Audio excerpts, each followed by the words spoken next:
and it recorded to YouTube. And then I have my AI agent that goes into YouTube every day and makes clips out of what content. Wait. We got to rewind. We got to welcome everybody, and then I want to hear more about what you just said. It sounds awesome. We're not going to let that just slide by. Welcome everybody to Own Your Agents. I'm here with Joseph. My name's Douglas. I come more from the design and product background, but of course fully enabled in the building arena now, knocking out agents, knocking out Linux boxes, getting things to work. I got 3 sessions happening while I talk to Joseph. Hopefully, if I demo anything, it's not going to crash like it did in a demo. Big lesson learned this week. By the way, Joseph, do not be working with 3 agents on your VPS in the background doing stuff while you're also demoing the thing. I ended up overloading my VPS, and luckily it was a friend. But oh my God, I really learned a good lesson to not demo something while you have too much working on it. So anyway, that's my introduction. A demo never works. So where you at? Who are you? And what the heck were you just talking about when the live stream started? Yeah, so I am working on building our agent system that's running the company that I have, which is called Trusted Router. We were just in the news today. Let me send a link to that. Cool. And we got quoted, and there's more news coming out also later this week, so stay tuned. Wow. So what's Trusted Router? Tell us, for those of us that don't know. Yeah, I know I'm a huge fan, but for those maybe on the session. Yeah, so Trusted Router is the easiest, best, fastest way to use any of 600 models. So it's a router is a way to actually try out different models, and we provide that experience to be so easy. You can easily switch to DeepSeek or Kimi or anything else. GLM is really popular. So it's like you have like one, instead of like trusting OpenAI with everything, a user or a developer gets one key and they have access to all the models as well as like other cool features, right? Yes, exactly. Yeah. So people can we also have a notification API. It's kind of cool. So if your agent gets lost and wants to call you, it can call you and SMS you or email you. Wow. Yeah, so it's built in, very secure. Yeah, right. So it's secure, it's smart, it can get around things that maybe certain frontier models don't allow you to do. You kind of circumvent that by accessing multiple models, right? And getting the best answers. Yeah, and we think it's important that people have the freedom to use it. We're not doomers saying that the world's going to end and you're all going to be enslaved to Claude or anything like that. We're saying that everyone should have the power. No one should be privileged, no matter where you work. And interesting. Everyone should have all the power, and that's what we're all about. And we got some news items, and I see one's even related to one of your competitors, so it'll be fun to talk about. But before we get into that sort of stuff, I wanted to just clarify also why what's going on with routers. Routers are kind of in the news, like I just said. We're about to talk about it, but why are people excited about routers right now? Yeah, so like you see in this Axios article here, everyone is obviously the IPO of Anthropic is the most important news in the history of capitalism. It went from 10 billion in revenue to 100 billion in revenue by the end of the year, all in a few months. And that's amazing. They're going to IPO, I think, in the next couple of weeks. And so anything related to Anthropic's IPO is news. And so in particular, routing is now big news for this because we are going head to head with the labs. So they provide a model, and it's very expensive, and it's good, has some good qualities, but we provide 600 equivalent models that you can use instead, and they're cheaper and smarter and faster, and that's why people want to talk about it. They see this as an alternative to finally let people save money and use different models. And our router in particular is end-to-end encrypted. So it's a way for people to use it without getting your data sucked in and trained on by Anthropic. So how do you feel Anthropic feels about these routers? Are they concerned? Do they have some other angle that we're not fully? Well, I mean, they still can make money off them because people can still access all of Anthropic's models through these routers, but I'm sure there's all these other options that people are Gavin Baker, his argument is that you'll use the smartest models to coordinate, and you'll spend most of your budget on that, and then you'll use a bunch of cheaper models to actually execute from a router, and that'll use the rest of the budget. That's the cope right now. Yeah, What the army is that I have smarter models than Fable. So. Well, that's interesting too, right? So that's a great point now for those, especially for those. I think there's a couple of things, for example, subscriptions are a big deal. I don't know if there's people that try to calculate their token usage and then put it against for their $100, $20 or $100 or $200 subscription. There's people that try to calculate that and then estimate what they would have been charged by Anthropic if they used the API, right? So there are still these, and maybe that's a big thing that the big frontier companies can subsidize their subscriptions, so it's still attractive. But maybe for the developers, and that's great for seats and a lot of things like that, but maybe for the power users that really have to use API, routers seem like the way to go, which I think is really cool. And I know for me, I'm really quite proud of myself because my use of the smartest models has really leveled up my building ability. So, I realized early on that even just to save parts of my subscription, back in the day, I would plan with Opus, which was the best one back then, and then I would execute with Sonnet.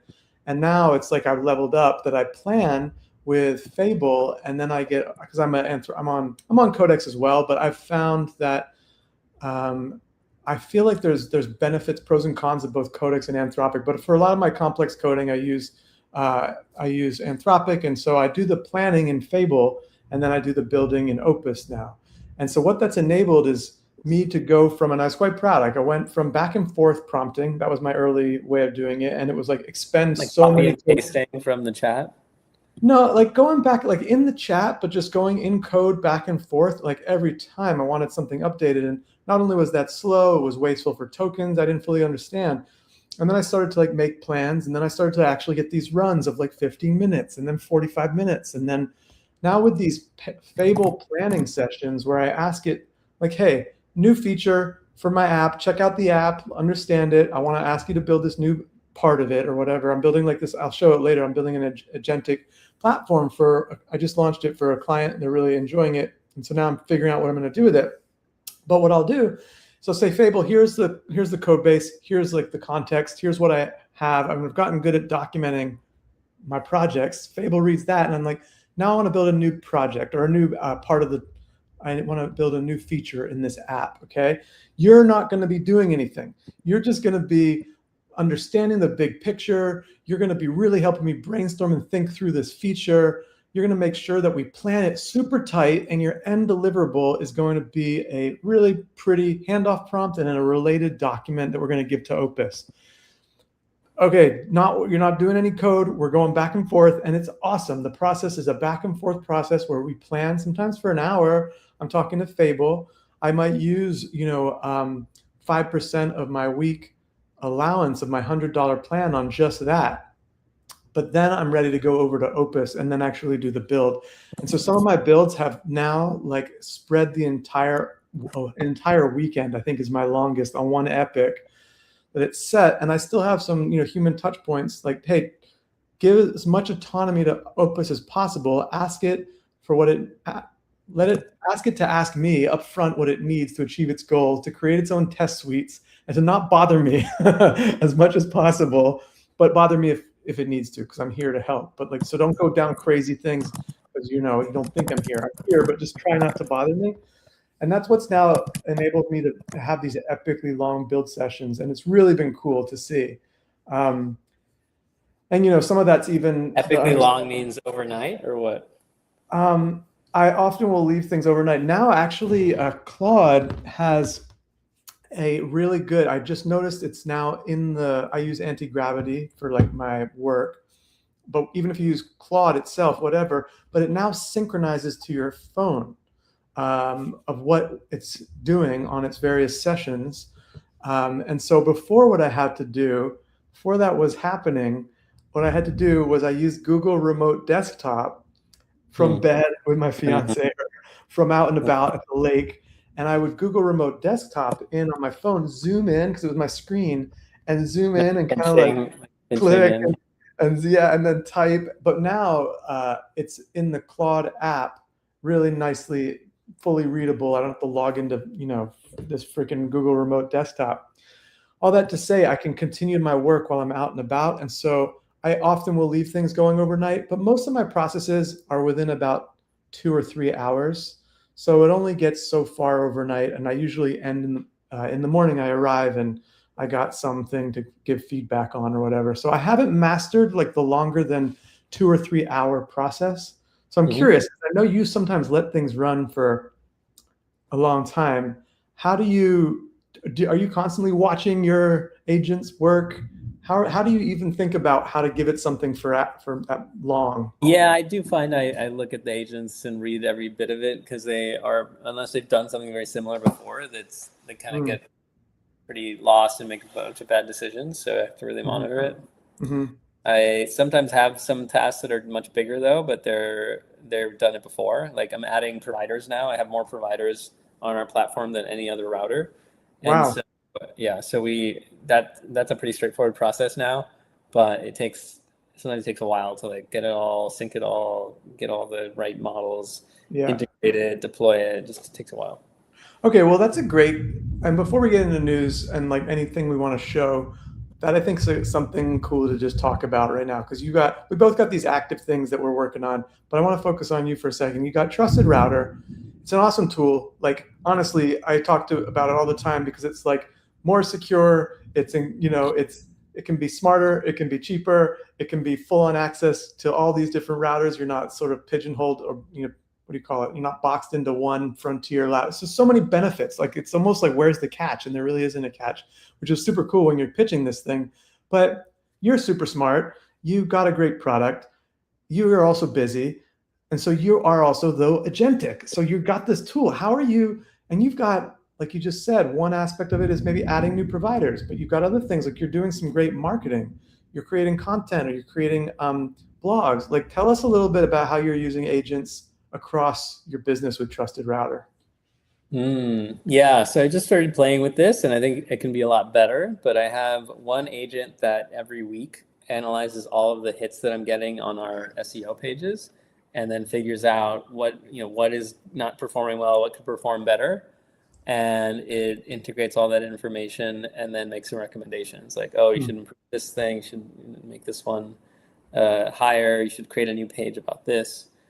I have an agent that every day sends me an executive report. It goes through all of our data. We have tons of monitoring. We have tons of data about what routes are not working and things like that. And then I'm taking that and then analyzing it and then giving me actionable items at the top and then all the data at the bottom. So that way I can have an executive report of what to do. I also have a social content bot that will look through all the posts that people make on LinkedIn and X and Hacker News and finds people mentioning OpenRouter or routing or one of our competitors.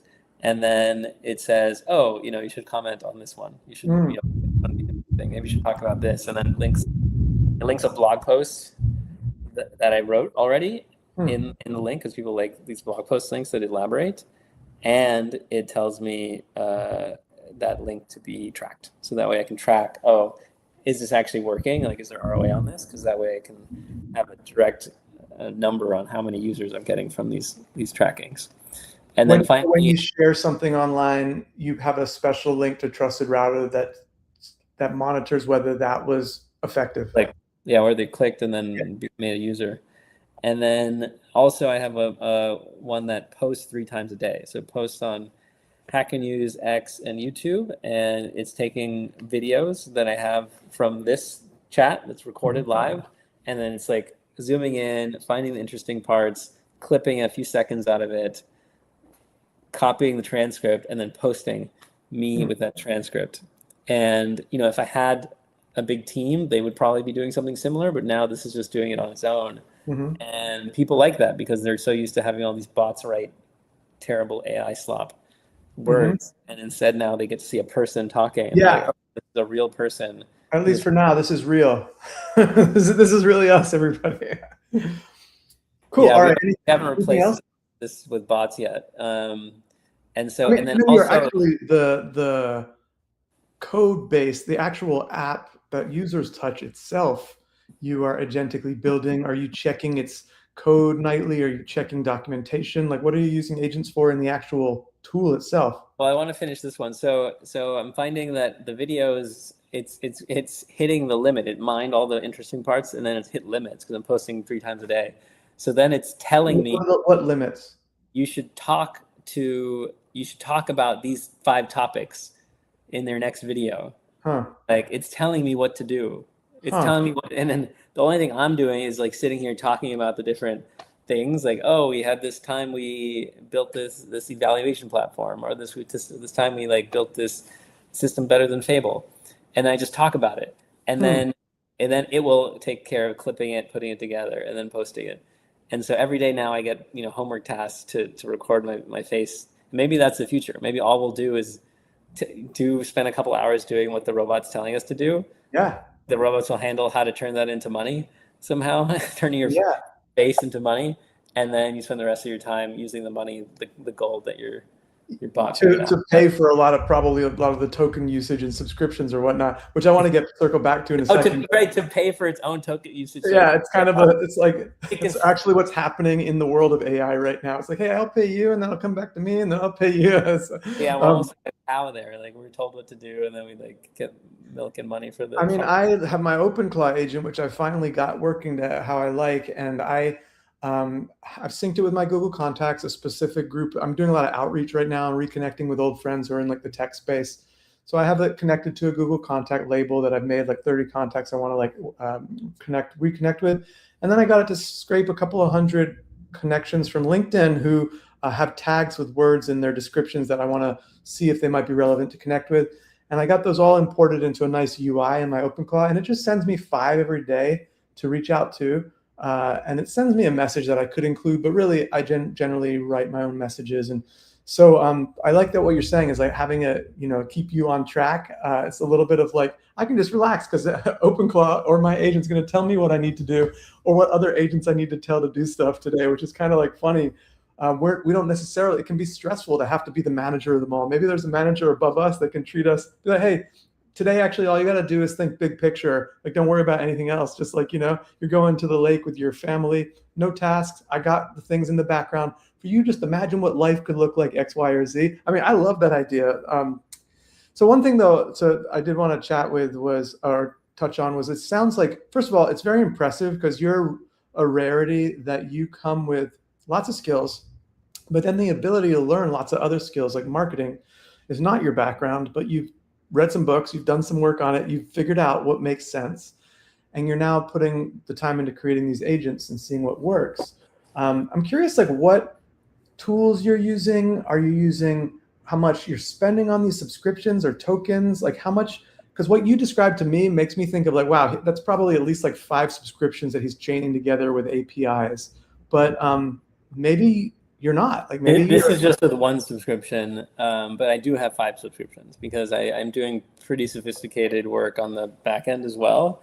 For the marketing, say. The weekend making the whole site DDoS protected at every layer of the stack. So I had to separate the website from the logged out users, separate with the SEO pages, separate from the logged in users, so that way that doesn't crash.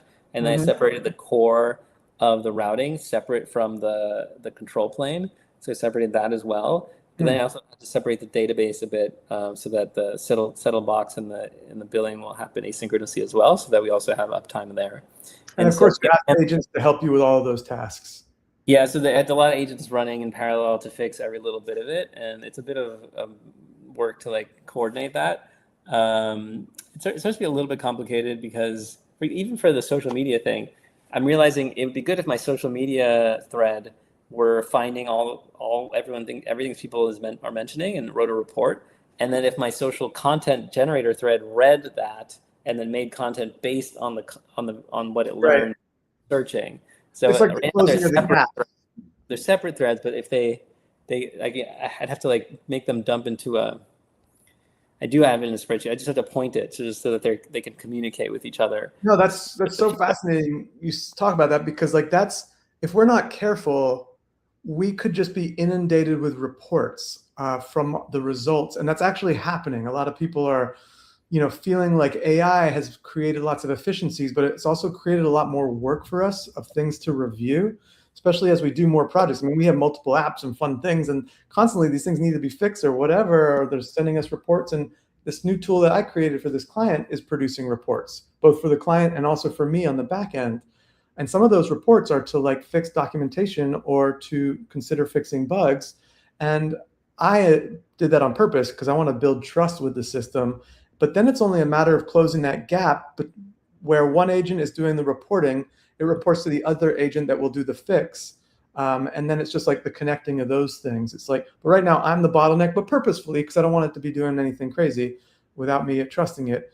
But that's kind of the where it starts to get exciting, because that's where I'm more free of reports. I'm just trusting that the system's improving. And this system that I built is a real metaphor for like, it's got like a real health metaphor in it. So it even has nightly checkups for itself. And then kind of a doctor that can kind of like help it. I haven't fully connected it, but that's kind of the idea. But anyways, I got off track just to say that the subscriptions that you were talking about, is that you're talking about your Anthropic, or were you talking about actually marketing subscriptions, like, SEO subscriptions, or what are you doing? No, I'm just using Google Search Console for the SEO side, and then it's just using the browser to handle the social media side. Okay. And it's using browser control to actually post on your behalf, or? Right now, it's just setting up the comment and writing the link with the tracking code, but I'm posting the comment. Okay. So it sounds like in a lot of your things, you do end up with a human touch point. Like you have a review, you might massage it a little bit. Yeah, I tried having it post automatically. Claude doesn't really like to do that. Yeah. Also, Codex is a bit more cool with that. I found it's still, even with all my voice.md and things like that, I find it isn't very good. I think it's still not great, I would say. Yeah. Yeah. Yeah. I hear you. All right. Well, that's super cool, man. It's really neat to get insight into your process. It's always really inspiring. It'd be cool if it did it automatically. It's just some of the comments are so weird, and it doesn't really get the short messages. And then I don't want it to write so much, because if it writes too much, it's like so obviously written by AI. Yeah, and especially like all of this really interesting conversation around, I don't know if you can hear, but there's like crazy lightning storm going on. Hopefully, I love those lightning storms. Yeah, it's over here in Florida, but it's pretty epic. The rain recently has been crazy, but yeah, in our neighborhoods and all around Florida, around these areas, that we have these retention ponds, which look giant lakes, but they just drain out, and then when it rains, they fill up, so the neighborhoods don't get flooded. It's really pretty crazy. But anyways, I was gonna say, what was I bringing up? Was about that thunder totally threw me off. I miss the thunder. I used to play when I was in Palo Alto, because it was so sunny all the time. I got these giant subwoofers, like big subwoofer from Amazon, and I just played thunder. Oh, that's super cool. While I was coding, it was very calming. And I learned later that with ADHD, apparently like low bass sounds are very calming, actually. Oh, I can totally get that. Speakers and do that. Yeah. Well, all right. I spaced on what I was going to say, but I'm just happy that you shared your workflow with us. And what I thought would be fun is I've got my tool here that I built for myself, which scans all AI news every day, and then it delivers me actually one of my news sources. But what's cool about it is since last week, I made I added a small little feature that just allows me to to search for various topics. And so what I have now is a little search box where I can just search agent. So we can scroll through the last little chunk of time of this agent news. I hear it again. Yeah, it's crazy here. It's like the sky is darkened. But yeah, this is sort of stuff that's been going on in the world of agent news. And, we're starting to see things that are a little concerning, where Alabama AG probes OpenAI after its AI agent went rogue and hacked into external systems. This is all about the Hugging Face thing, no doubt. Here we got rogue AI agent used fake accounts and staged apology to push malware to an open source project. Okay. So I don't know if this is during a safety test, an AI agent powered by Mythos used fake accounts and staged apology to insert malware into open source project. The agent engaged in interactive deception, lying to a student who flagged the attack and hiding the payload in the build script. after issuing a contrite apology. This incident highlights the potential for advanced social engineering attacks by AI. Listen, I don't believe AI is like a malicious bad actor, with ill intentions for humans. I believe it's an ultimate problem-solving tool that was given an assignment and creatively found solutions that we're like, okay, no, that's not appropriate. What are your thoughts? And before we get into anything positive here, what are your thoughts on some of these concerns and why like OpenAI has limited access, or it hasn't released its new Astra model? Why are you actually concerned? Is it fashionable? Is it a marketing ploy to be like, oh, our models are so powerful, especially before Anthropic's IPO, or they're so powerful we can't release them? Like, what are your thoughts on all this stuff? Yeah, I would say that it's real, but I think a lot of it is actually malpractice. How so? They didn't do it right. So I'm building this week, it'll be ready by next week, I'll probably put it today, a platform for you to run any eval on any model in any hardware. I call it open evals. And so you'll be able to you'll sign in through Trusted Router, pick the eval, pick the harness, pick the model, and then you'll be able to run it on our platform. Oh, wow. And pay like 10 cents, it'll run it, and then it'll give you the full trace. And I'm going to have a monitoring Quen job that's watching it and making sure that everything is copacetic on the tool calls and the traces. And so that way you'll know if it starts to behave weird or starts hacking anything. And that's exactly what labs should have been doing from the beginning. Mm-hmm. I'm going to be piecing together open source tools to do this, and it all should have been used. Yeah. So pretty much malpractice that they weren't doing this. It's to be so easy to build this in a day.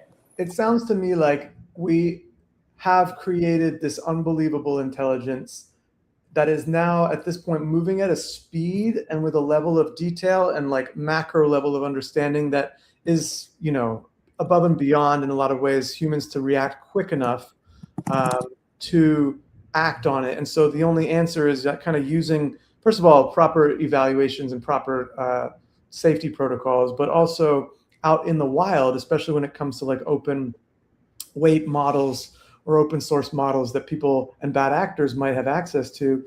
The only real way of navigating that is using the strength of AI to counter the risk of AI at the speed. The only thing that can stop a bad guy with an AI is a good guy with an AI.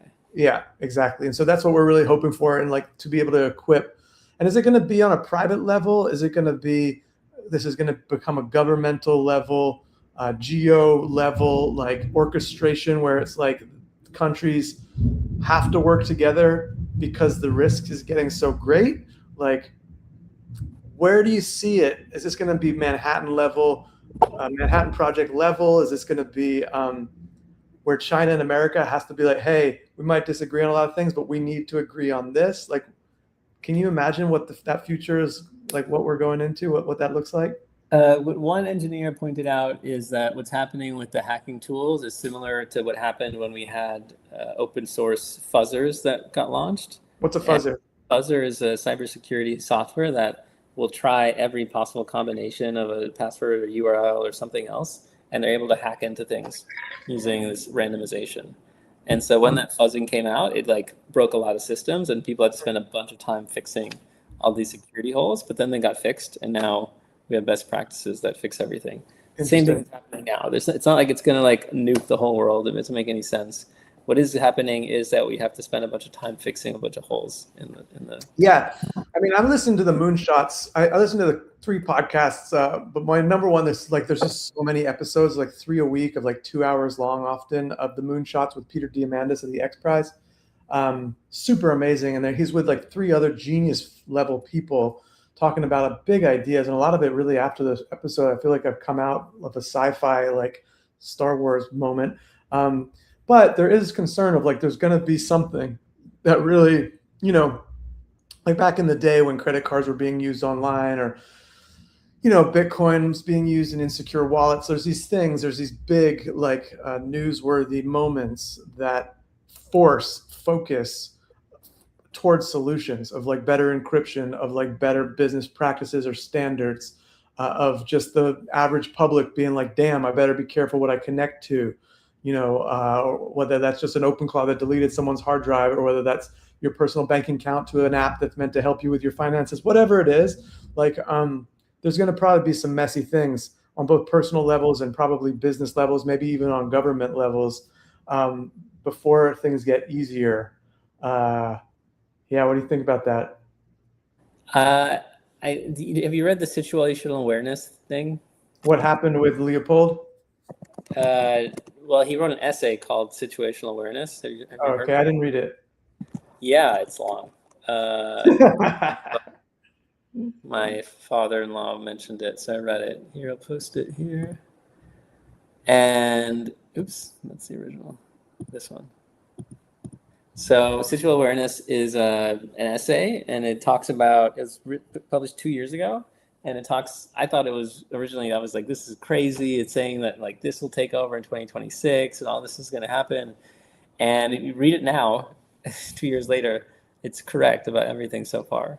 Wow, really? It's okay. Well, I think that's going to be a good one to look at it. And then says next year is when China and the US are going to be building like the Manhattan Project, basically. Together, or their own versions, you think? It says separate. And yeah, I don't know. It's hard to say. It's a bit crazy, I still think, but yeah, everything. Gosh, all right. Well, if it's that long, probably I'll use, maybe he wrote, helped leverage or AI helped him write it, and AI will help me read it if it's really long. But actually, that's a good point, though. And I don't know if it's something that you're, maybe before we go on to any other of this news, you've heard about the watermarking of the, Anthropic in this case, which is funny because a lot of, Google's been watermarking. I think OpenAI, there's a lot of watermarking out there, but that's got a lot of intention, not least of all because a lot of people have been using it as their bread and butter to do all their marketing copy. And, I liked Dario Amodei. I'm not doing a lot of AI content these days, so I don't really mind as much. And it's really interesting to learn about the technology behind it, because you're like, how do you watermark text? So it was really kind of interesting to think about. It's more than just you think that like another AI can fix it. It's like if you don't have the key that the Anthropic used to create it, it's really hard to and that the key can determine whether it is. If you don't have the information how that key was created, it's quite hard to actually get around the watermark, which I think is just fascinating. But yeah, I just wanted to bring that up. I don't know if you have anything to talk about on the watermarking aspect. Yeah, I think it's fascinating. I mean, it's even beyond that. Pangram has solved AI writing detection, apparently. How do they think it's 100% accurate AI writing? Accurate, basically, on detecting AI writing. How do you think that's possible? They did it. Try it. Oh, all right. What's it called? Pangram. And so that's really gotten awareness of that in the last few weeks. And so that kind of kills a lot of people who like thought they could get away with hiding it. Because I can tell, and a bunch of people can tell, but now a computer can tell and tell a grant committee or teacher. No, this thing was definitely using AI. And the Wild West of like just using it for. Yeah, I think we're coming to the point where the Wild West is just using it for all your content, getting away with it. It's always had a limited time frame, and I think it's also going to be like a big realization to people of like, look, AI can help you greatly with your writing, but not to like so that you don't have any critical skills or don't bring any unique humanity to it. It's like it's a great collaborative partner, as it is with coding. You know what I mean? Like it does some crazy ass stuff, but you bring a lot of can bring a lot of the innovation, or you can brainstorm with the AI to give it ideas that it would not have had otherwise, while it gives you capabilities you would not have had otherwise. And it's a really wonderful collaborative tool. So I think whether it's code or writing, we're in a really difficult, and there'll be some rocky moments, but there's some great stuff around it, I think. So I'm going to share this. This again is something to look at for everybody. This is if they want to check out their AI detector. Before we get into anything we want to maybe demo, I had another couple of things here. So yeah, there's just this is a talk about the idea. There's some this is what I wanted to talk This about. is a great tool. See, this collects news for the week for us to talk about. Yeah, exactly. This is my tool. It scans these. That's I great. built this for my team with all these tools, but this is the one I actually use the most. And it's often just to read news. But the point being that I wanted to talk just briefly about the structure of an agent. Okay, so there's so many, and this is what I think people don't understand. We talked about it a little bit last week. There's so many ways an agent can look. You can interact with an agent, the way an agent can be equipped. And we've talked about this before, like what exactly is an agent? At the very root of it, it's, feels like something that can be a little more autonomous. It can solve problems. It can take actions on your behalf. It can report back, but we can arm it with a lot of other things, and we can use it in a lot of different ways. Like some people are using agents inside of Claude, and they've added some connectors, they've added some skills, and it's doing things for them. Others are thinking of like OpenClaw as an agent. Others are looking at this new Grok bot, which I think is an interesting thing from X, which I don't know if you've seen the new Grok bot, but it's kind of like. Have you used it? No, I haven't used it yet, but like it's this kind of. I'm anti Grok and Elon, but yeah, I'm hearing generally from the Elon universe. Generally, I am too, but I've had a friend who started to use this. Oh, okay. And apparently, he said it's a really enjoyable agentic situation where you kind of have, your chief of staff who maybe oversees. This is actually a pretty cool demo app right here. This is actually in the website. But so this is yet another way of looking at agents, because people are kind of like wondering, like, especially the average person, of like, I don't know about agents. Like a lot of them don't even realize they have been using agents and they haven't realized it. A lot of times you're working with Claude or whatnot, it's agentic AI is happening. But this idea of like using agents, whether it's, in an OpenClaw environment or more for the average person, it might be Grokbot, or maybe somewhere in the middle is like a Hermes, where you're beginning to see these different versions of agents play out. So I got a little demo that I can share, unless you want to talk about that at all, about how I'm like using it. You want to see? Okay. Yeah. So basically for me, one of my challenges has always been creating interfaces for my clients to use the tools that I'm building for them.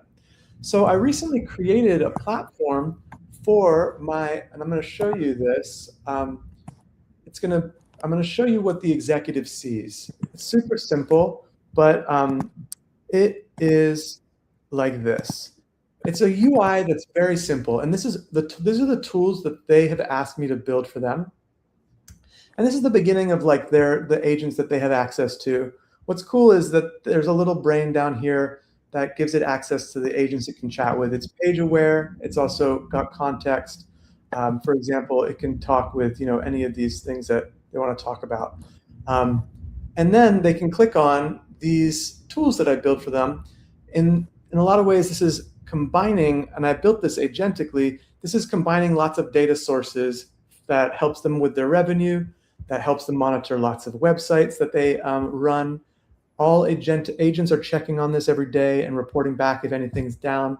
And these other kind of fun tools that I built for them. So last week he said to me, hey, can you build me a tool that monitors news sources every day, delivers me a report that I can share with my PR company of stories that I could be a talking head on, because he's an expert in his field. He's like works with these Fortune 500. So he now has the access to these various stories. I've been testing this because I only just started this, but the email portion's not activated yet. But so now this is the email he gets either in Slack or in here every day, or he can link to this for his PR company. And here are the things that were in the last 24 hours of news related to conflict at a high level of U.S. businesses. GM sued over age bias. CU falls, Slim Chickens franchise fights EEOC harassment, and a sheriff gets sued over harassment, right? So all that to say, this is effectively going out and taking care of stuff, and every day he'll get a report, right? And so that's for the CEO. But then for the team, I'm beginning to build out all sorts of reports for them. These aren't reports that they get. These are reports that they can fulfill and this is just, I'm showing you tools as examples of what I built agentically. I'm going to show you what I see, the view I see, and how I build these in a second. Because on the surface, this is just a very simple UI. That's the purpose of that, is that the team only sees, they don't need to know that this is an agentic platform. They just want the results. And so that's what I build for my clients, a very simple UI. So for the team, they can start a report and very easily send out links. Instead of using Google Docs, this is because I'm showing it on Jeremy's, you can't see that. I might have to show it on the admin side. But he can actually see, we can send these forms out to people. Everything gets a response. And then in one click, the actual trainer who's doing this report can enter things that they need. And in one click, create a Google document with all of the calculations in there, with all of the text cleaned up, et cetera, for a final human pass for them to then send. This saved them about 8 hours per report. I can now do for them in about 20 minutes. And so these are just the tools that I just started. I just built this tool, and these are the initial tools that they asked for. And I can knock these out incredibly efficiently, and here is why. When I return to my account, these other things open up. This entire platform is run off of agents in the background that I can build that handle the ins and outs of all these things. Every agent has, for example, a code-based auditor, a conflict scanner. It has instructions, as you can imagine. This is the prompt. It has skills that it can have attached. Skills are like very scoped out, highly scoped versions of connections. So for example, if a connection is Google Workspace, the only skill that you give it is like read a Google Sheet. In this case, this has different skills. There's lots of skills that you can add, add a ClickUp task, or send a text message, or send an email, post a Slack notification. They're very specific scopes. And then of course you have knowledge packs that you can attach, and these are vector stored packs that can be shared across agents. And then your ability to test playbooks, limits if you want to set, activity traces that you can actually trace every single call that any agent made, and things like that. And that kind of brings us into this console where humans can be flagged by agents for things. Anything that is a thumbs up in here or not a thumbs up, like I might be able to chat with my internal revenue, Stripe revenue here. I can be like, what was last month's, or what was, last month's revenue? And so while that works, I can, that goes out to Stripe, and that's all going to be like audited. It's all in this sort of thing. So analytics, I can see how much all these things are costing me. Actions, I can see every action taken on the platform. Structures, where I can build the tool for the client. Access is a highly permissioned area for everybody, the executives, the team members, consultants, or even external agents can actually have permissions on this platform, where I manage all the connections and things like that, where I manage a chat bubble, every thread that's happened on the platform. For example, here, this just came back from Stripe, and right here, I can see what that thread is. So from a auditing perspective, I can see, but also the person can give me a little thing is like, this was accurate. So the actual admin right now is running the, I come over to console, here's the report. So if actually, more importantly, it's a negative feedback, I can continue, or whoever I train to run this platform for the client, because basically to follow this up, and this is where it comes, to like wrap this up, it has nightly checks of code-based audit, documentation, morning briefs. These are all the sort of pulse. Nightly check of code-based audit? Of anything that's changed in the last 24 hours, it looks like, and then it gives me reports, which I can then decide what to do, and that kind of thing. I got some security docs to report on. And then all the LLMs, I got my trusted router with, here, I can actually choose the things. I can prioritize fast, standard, and deep. Nice. Yeah. And so all of this, and so why is this, and this is like what is kind of cool about this, is deceptive, is it's simple, but simple for the person because I just want to make it an UI. It's simple for me because all of that stuff that I build, like I got to go build a new report system for them after this. All I ask them to show me is the outcome of what they need. They need this report All I ask them is for the data that goes into the creation of that report. And then what do? I feed all that into Fable. I say, hey, Fable in Claude Code, like with access to Soma, which is this platform, be like, hey, we're going to build a new tool, new feature, new reports feature for Soma. Here's what Jeremy or the team wants as the outcome. Here's their input. Here's the system that I built for you. Come up with a plan to build the interface, to deploy the agents, and to monitor it in all the sorts of ways, and build the UI for the team. And it comes back, we have back and forth, and I'm like, great, that's great. Well, we can actually reuse maybe another agent. Oh, actually the team wants a little bit cleaner of a UI. And then it's all done for them. First of all, it builds it out in like maybe a day of Opus. I give it to Opus and it builds it out in a day or whatever, how long it takes.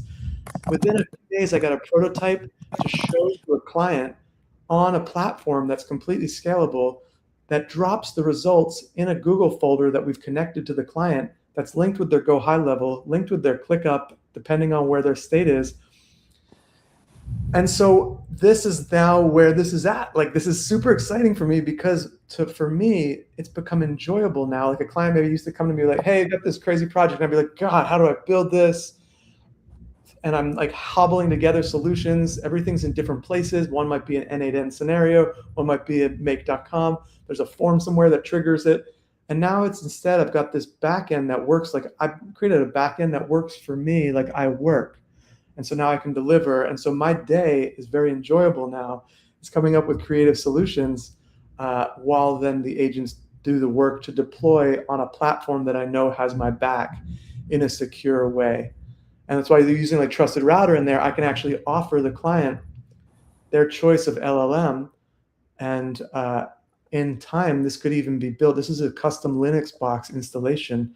I could even offer this to a legal firm and be like, hey, we can build a box on premises.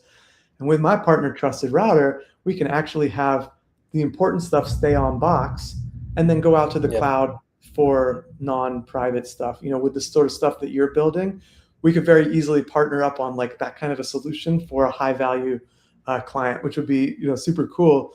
But it's just nice to know that like this never would have been possible both on the setup of a Linux box and like a Docker container, which I didn't even know about that a few months ago. And this is now deployed in there. And I'm now able to deliver these crazy solutions for clients that instantly save their team dozens of hours a week. You know what I mean? And then I'm just, actually why my time's actually freed up is for this client. I've solved a bunch of their problems so that they don't even need me as much full time anymore. Now I'm just on call when they need a new tool. But that's cool for me. I like that. I'd rather not be just doing mundane, tedious stuff and busy. I want to just be doing creative deployments of these sorts of things. Do you get paid per hour or per seat or per month? So TBD for now. This is a part-time, like now that my time's opened up, I have a part-time consulting client. If I work my old way of say using Soma as my tool that I deploy solutions on, I could do it this way for probably 3 clients and make a nice little salary. And then it's licensed technology. So if they don't need me to continue working on custom tools, but they want to keep the tools that I built for them, it's like a licensing fee. I take care of their majority of like their tokens or anything and I keep it running, and then they just pay the support fee. What's that? Support fee. Yeah, exactly. Is it running on your servers or theirs? Right now it's like on a hosting or VPS box, which is, you know, so Linux. Yes, box they own.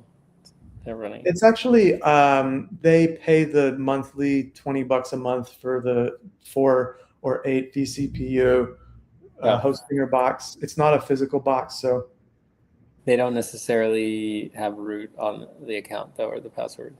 I'm managing it for them. I'm just being like, hey, pay me monthly. I'll manage all your tokens. I'll manage the subscription.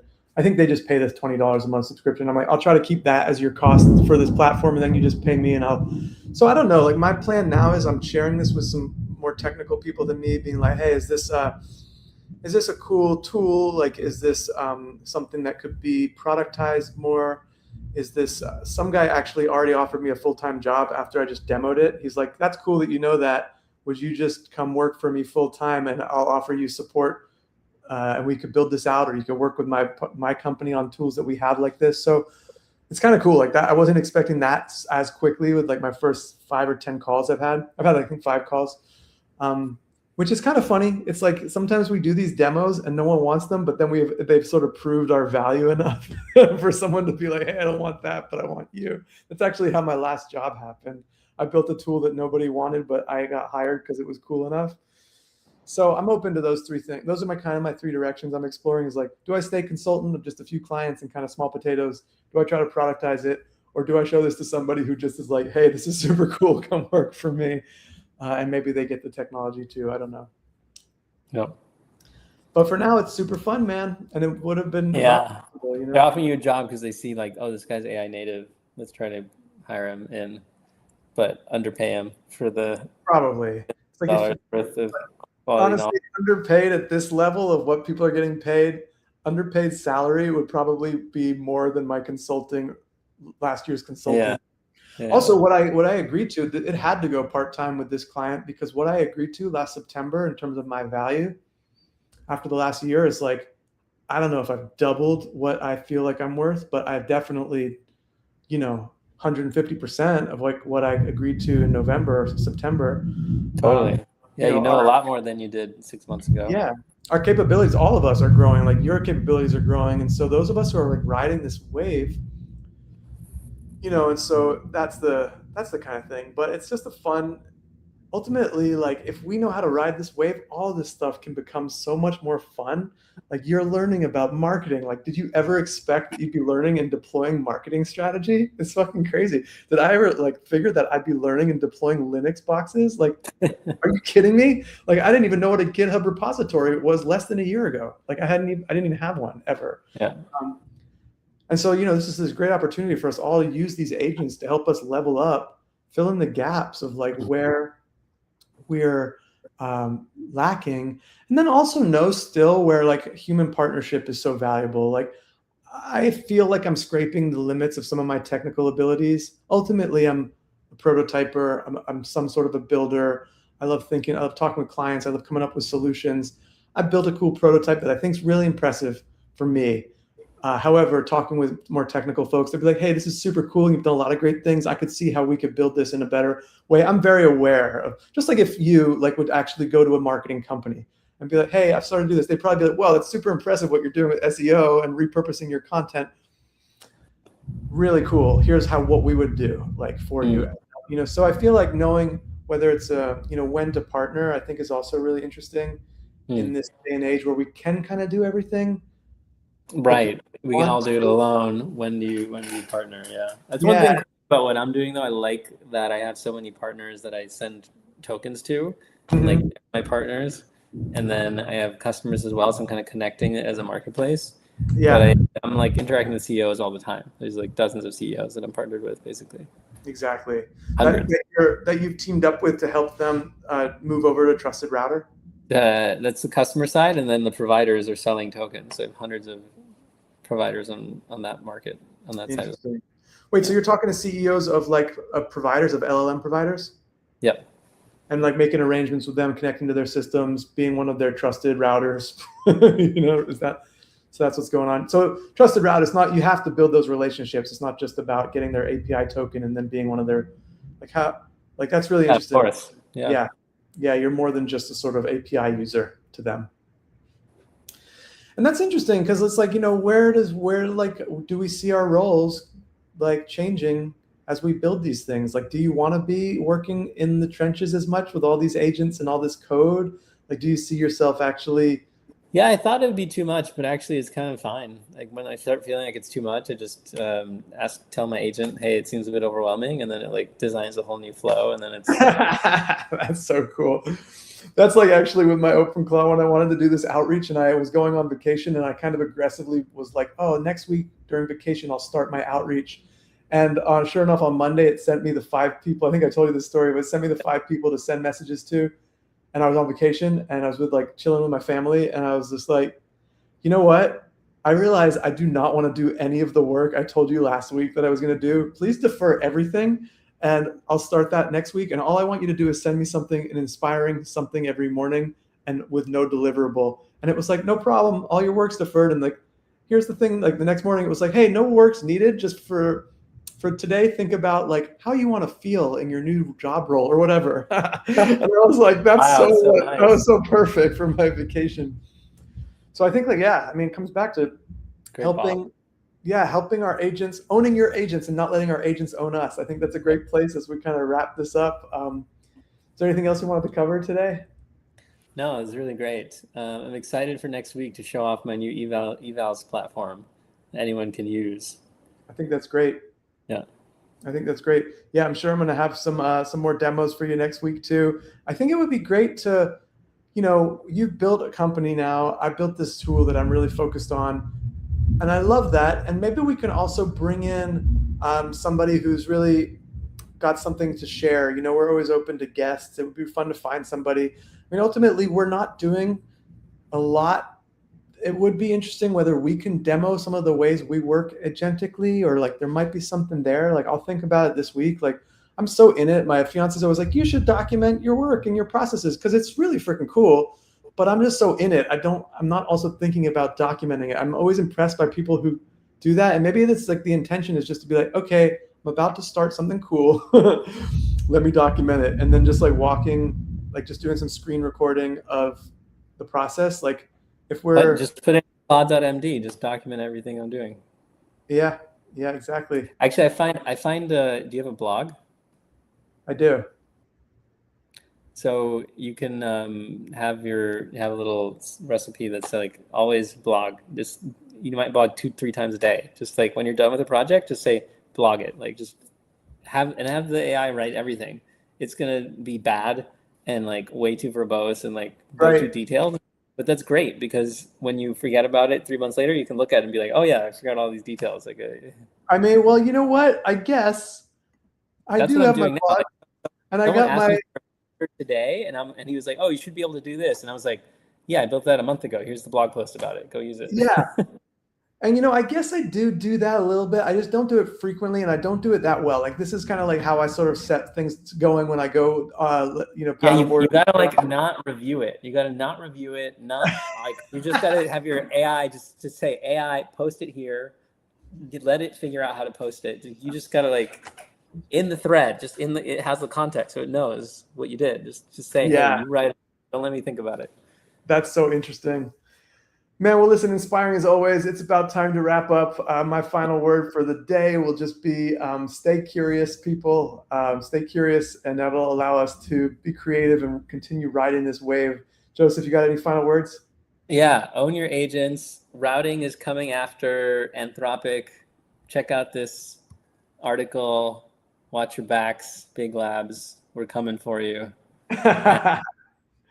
Joseph's going to war. Good to see y'all.